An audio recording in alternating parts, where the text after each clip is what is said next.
UDF 100 കടക്കാനുള്ള UDFന്റെ ശ്രമത്തെ തടയിടുന്നത് തിരുവനന്തപുരത്തെ ചില സീറ്റുകളാണ്. തിരുവനന്തപുരത്തെ ചില സീറ്റുകളിൽ അപ്രതീക്ഷിതമായി NDA മുന്നേറുന്നു. അത് തിരുവനന്തപുരത്താണ് ഒന്ന്. മറ്റൊന്ന് മൂന്നിപ്പോയല്ലോ. അപ്പോൾ എവിടെ പോയത്?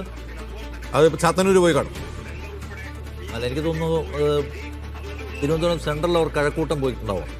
കഴക്കൂട്ടത്ത് 55 സീറ്റിന് ലീഡേ ഉണ്ടായിരുന്നുള്ളൂ. അല്ല, സോറി, വോട്ടിന് ലീഡേ ഉണ്ടായിരുന്നുള്ളൂ.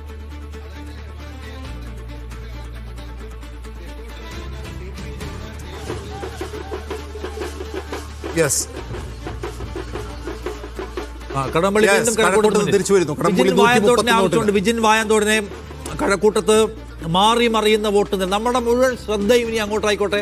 കഴക്കൂട്ടത്ത് സംഭവിക്കാൻ പോകുന്നത് എന്ത്? കാരണം അവിടെ അങ്ങോട്ടും ഇങ്ങോട്ടുള്ള മാറ്റിമറിച്ചിലാണ് കാണുന്നത്. അടുത്തത് തിരുവനന്തപുരം സെൻട്രലിൽ സംഭവിക്കാൻ പോകുന്നത് എന്ത്? അവിടെയും നേരിയ വ്യത്യാസമാണ്. സെയ്ഫ് സൈനിലാബ്ദീൻ, സെയ്ഫ്, കഴക്കൂട്ടത്ത് കടകംപള്ളി തോക്കുവോ?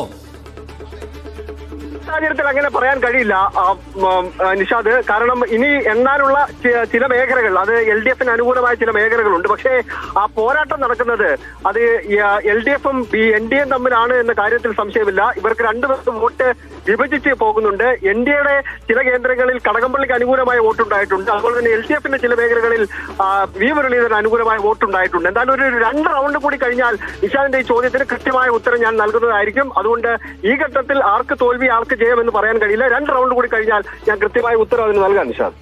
ഓക്കെ, വിജിനെ സെൻട്രലിന്റെ അവസ്ഥ. സെൻട്രൽ നിഷാദ്, അതായത് അടുത്ത റൗണ്ട് എണ്ണാനുള്ളത് ഒന്ന് ചാല, കുരിയാത്തി, വലിയതുറ മേഖലകളാണ്. ഇതിൽ UDFന്റെയും LDFന്റെയും മേഖലകളാണ്. അതുകൊണ്ട് തന്നെ വലിയൊരു ഭൂരിപക്ഷം അത് BJPക്ക് ആ മേഖലകളിൽ ലഭിക്കാനുള്ള സാധ്യത ഇല്ല എന്നാണ് പ്രതീക്ഷിക്കപ്പെടുന്നത്. പിന്നീട് 13ഉം 14ഉം എല്ലാം എണ്ണാനുള്ളതിൽ 14ആണ് പ്രധാനമായും BJPക്ക് കൂടുതൽ ലീഡ്. അതൊരുപക്ഷെ നല്ല ലീഡിലേക്ക് BJPയുടെ നിലവിലെ അവസ്ഥ എത്തിക്കാനുള്ള സാധ്യതയുണ്ട്.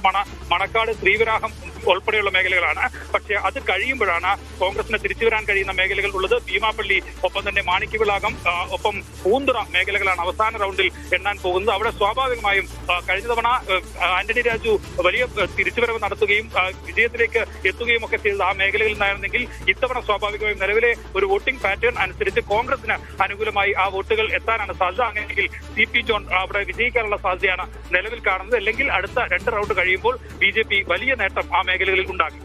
നിഷാദ്, അപ്പൊ നമ്മുടെ തിരുവനന്തപുരം സെൻട്രലിലേക്കും കഴക്കൂട്ടത്തേക്കും മാത്രമായി ശ്രദ്ധ കേന്ദ്രീകരിക്കുകയാണ്. വിജിൻ പോയിട്ടില്ലെങ്കിലേ ഈ നിയമത്തിന്റെ എത്ര റൗണ്ട് ഇപ്പൊ എന്ന് പറയാമോ? നിയമം വളരെ പതിയാണ് വോട്ടെണ്ണുന്നത്. ഇപ്പോഴും അതിനുശേഷം 4900 എന്നുള്ള ഭൂരിപക്ഷത്തിന് ശേഷം പിന്നീട് അതിൽ അപ്ഡേഷൻ ഒന്നും എത്തിയിട്ടില്ല. അതുകൊണ്ട് തന്നെ ഇപ്പോൾ നിലവിൽ അതേ സാഹചര്യത്തിൽ തന്നെയാണ് തുടരുന്നത്. അല്പ സമയങ്ങൾക്കകം തന്നെ അടുത്ത അപ്ഡേഷൻ വരുമെന്നാണ് പ്രതീക്ഷിക്കുന്നത്. അതിൽ എന്താണ് നിലവിൽ BJP ലീഡ് ഉയർത്തുകയാണോ അല്ലെങ്കിൽ BJP ലീഡ് കുറയുകയാണോ എന്ന കണക്ക് അനുസരിച്ചായിരിക്കും മറ്റ് മേഖലകളിലേക്ക് എണ്ണാൻ, മറ്റ് റൗണ്ടുകളിലേക്ക് പോകുമ്പോൾ ഉള്ള ശിവൻകുട്ടി ഇവിടെ തിരിച്ചുവരവ് എങ്ങനെയായിരിക്കും എന്ന കാര്യത്തിലുള്ളൊരു വ്യക്തത വരിക. എന്തായാലും നിലവിൽ ഇപ്പോഴും BJP ലീഡ് ചെയ്യുന്നു, നല്ല മത്സരം കാഴ്ചവെക്കുന്നു. BJP പ്രതീക്ഷിച്ച അതിനനുസരിച്ചുള്ള തന്നെ മുന്നേറ്റം ഉണ്ടാക്കാൻ നിലവിൽ കഴിഞ്ഞിട്ടുണ്ട്. അത് എത്ര റൗണ്ടായി നിയമത്തിന് അറിയാമോ?